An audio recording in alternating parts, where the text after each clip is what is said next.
ఇవ్వాలని అనుకుంటే ఇప్పటికీ 21,600 పైన మనం వడ్డీ లేని రుణాలు ఇచ్చినాం. గత సంవత్సరం కూడా మనం క్లియర్ చేసినాం. ఈ సంవత్సరం ఇప్పుడు క్లియర్ చేస్తాం వడ్డీ లేని ఏదైతే మీ వడ్డీ ఉందో అది కూడా. సో ఇవన్నీ కూడా కరెక్ట్గా ఇన్వెస్ట్ చేయాలి. మనము లోన్స్ తీసుకొని వేరే వేరే కాకుండా ఇట్లా అని మీ సంతోషాన్ని మీ మీ యొక్క లక్ష్యాలని కూడా మరి సీఎం గారు ఎప్పటికప్పుడు గుర్తు చేస్తూ ఉంటారు. బాగా చేయాలి, బాగా ఎంకరేజ్ చేయాలని. గతంలో ఏం జరిగిందో మాకు తెలియదు, కానీ ఇప్పుడైతే ప్రతి దగ్గర సీఎం డైరెక్ట్ మహిళా గ్రూప్లతోటి కూర్చొని ఇంటరాక్ట్ అవుతున్నాడు. వాళ్ళ సక్సెస్ వింటున్నాడు, వాళ్ళకి ఇంకేం చేయాలని ఆలోచన చేస్తున్నాడు.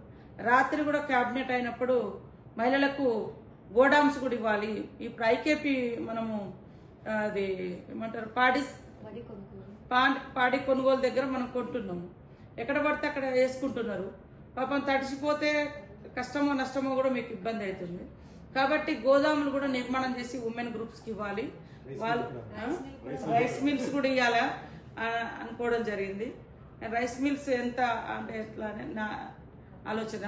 సో అదంతా కూడా ట్రైనింగ్ ఇప్పిస్తూ ఉన్నారు. ఇప్పుడు మన దగ్గర కూడా మీరు ఏం చేసినా ట్రైనింగ్స్ కూడా ఇస్తూ ఉన్నారు. ప్రతిదీ కూడా ఏ అవకాశం ఉన్నా లేడీస్కి చెందాలి అనే లక్ష్యంతో చేస్తూ ఉన్నారు. మేము మా గవర్నమెంట్ వచ్చి రాగానే ఫస్ట్ ఫ్రీ బస్ పెట్టినాం.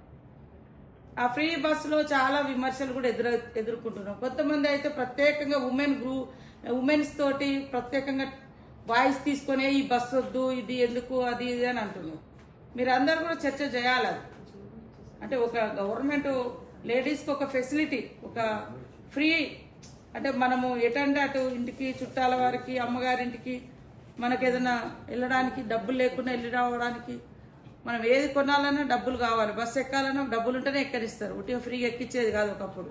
కానీ ఈరోజు అవకాశం వచ్చింది. చేస్తున్నటువంటి డిఆర్డిఓ అండ్ డిఆర్డిఎస్ కూడా ఉన్నట్టు అక్కడక్కడ ఉంది. అదేవిధంగా మన జిల్లా సమైక్య మన జిల్లాలో ఉన్నటువంటి మన సెల్ఫ్ కుటుంబ సోదరులు, ముఖ్యంగా ఉమెన్ గ్రూప్ ఇస్తున్నటువంటి మహిళా శక్తి సమావేశానికి బహిరంగ సభకు మిమ్మల్ని అందరినీ కూడా మనస్ఫూర్తిగా ఆహ్వానిస్తున్నాం. ఈ క్రమంలో మరి గతం కంటే కూడా ఈసారి కొద్దిగా ఎండల తీవ్రత ఎక్కువ అనిపిస్తూ ఉంది.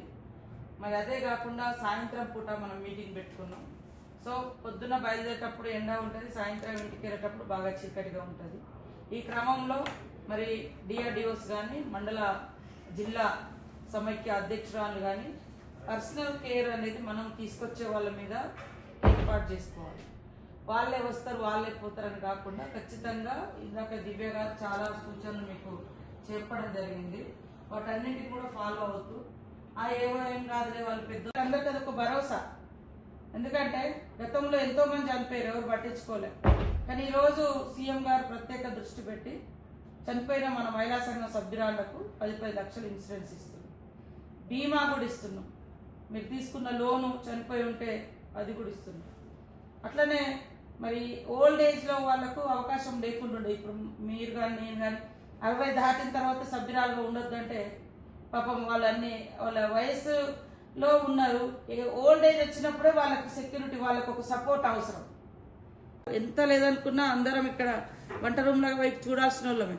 వంట రూమ్ కాడ పోయినప్పుడు గ్యాస్ సిలిండర్ ధర ఎంత ఉంటుంది, అట్లాంటిది కూడా తగ్గించింది.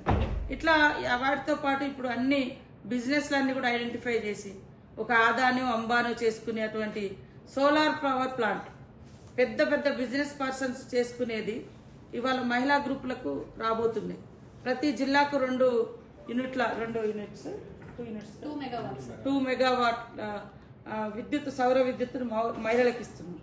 దాని ద్వారా మీకు ఎక్కువ డబ్బులు వస్తాయి. ఫస్ట్ ఒక పైలట్ ప్రాజెక్ట్ లాగా జిల్లాకు ఒక 2 యూనిట్ల లాగా ఇస్తున్నాం మెగావాట్లు. తర్వాత అది మళ్ళీ పెరుగుతుంది. అక్కడ ఏమి పెట్టుబడి ఉండదు, మెయింటెనెన్స్ చేసుకోవడం, శుభ్రంగా ఉంచుకోవడం అంతే. తర్వాత ఇప్పుడు బస్సులు కూడా మనం కొంత పెట్టుకొని కొనుక్కుంటే బస్సులు కూడా మంత్లీ 77,000 ఫర్ మంత్ ఉమెన్ గ్రూప్స్కి వస్తూ ఉన్నాయి. అట్లా అంటే ప్రభుత్వం యొక్క లక్ష్యము, మా అందరి యొక్క ఇక్కడ ఉన్నటువంటి మరి అధికారులు కూడా ఒక మనసు పెట్టి పనిచేస్తున్నారు. అక్కడ ఉండేటువంటి అధికారులు కూడా చాలా ఓపికతోటి సమన్వయం చేస్తూ వాళ్ళను ముందుకు ఉమెన్స్ గ్రూప్స్ను కొంచెం ఎంకరేజ్ చేస్తూ ముందుకు తీసుకురావాలి. కసురుకోవడము, అవమానంగా మాట్లాడడం ఇది ఎక్కడ కూడా జరగకుండా చాలా జాగ్రత్తగా వాళ్ళను ఎంపవర్ చేయాల్సిన అవసరం ఉంది. సో రేపు వచ్చేటువంటి వాళ్ళందరూ కూడా చాలా క్రమశిక్షణగా రండి. ఎక్కువసేపు మీటింగ్ ఏమి ఉండదు. దాదాపుగా 5:30, 6 గంటల నుంచి 7, 7:30 వరకు అయిపోతుంది. వచ్చే వెహికల్లో బాధ్యులను కూడా పెట్టి ఆ బాధ్యులే తీసుకుపోయే వచ్చే బస్సులలో ఉండేటువంటి వాళ్ళ దగ్గర ఉండాలి. మళ్ళీ వెళ్ళేటప్పుడు కూడా అందరు ఒక దగ్గర, ఇక మనం ఇక్కడ సంగారెడ్డి నుంచి వచ్చారు, లేదా ఆదిలాబాద్ నుంచి, హైదరాబాద్ నుంచి, లేదా ములుగు నుంచి, వరంగల్ ఇట్లా అనుకున్నప్పుడు ఆ టీం వాళ్ళుగా మనం ఇక్కడ అందరం కలుసుకుందాం మళ్ళీ.